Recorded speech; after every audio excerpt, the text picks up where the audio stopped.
And it changes every few hours. So there you go.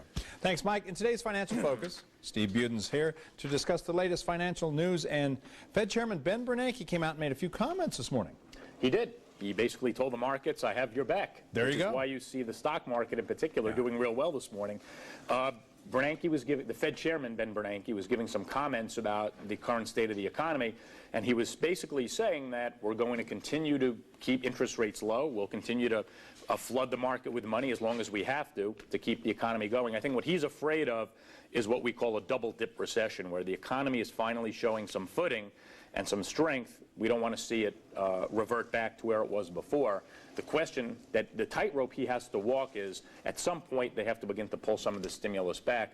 But what they're saying is, right now we're not going to do it. So let's, you ride the wave as long as you can. Well, so far so good as far as stocks go. Yeah. And they're actually, it's been a multi-year high for a lot of stocks. The market is doing well, especially since the quasi-crash, we'll call it, and everything. But for just the everyday person who doesn't invest that much in stocks and is worried about the price of gas, for example, when is that going to clear up, or at least look a little better? Well, I mentioned last week, whether or not you're in the stock market, you are in the stock market. Because anybody who's collecting a pension, all pension money for the most part is invested in some capacity in the stock market, so it does benefit everybody. The gas price issue is a whole other thing, and you can argue this two ways. Gas prices are up because the economy is doing better, but then you could also argue the gas prices are up because of artificial risks that are out in the market, aka Mideast, Iran, Israel, things like that. And it's probably a little bit of both.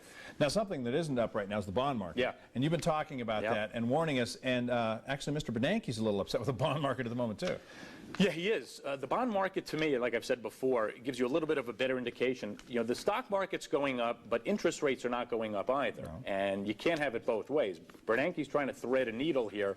If the economy is doing well, chances are interest rates will tick up because there's more activity going on. That hasn't happened yet. And he's promising to keep rates low, and he keeps pushing this, and he is. But the 10-year bond over the last couple of weeks has gone up a little bit, from under 2% to a little bit over 2%.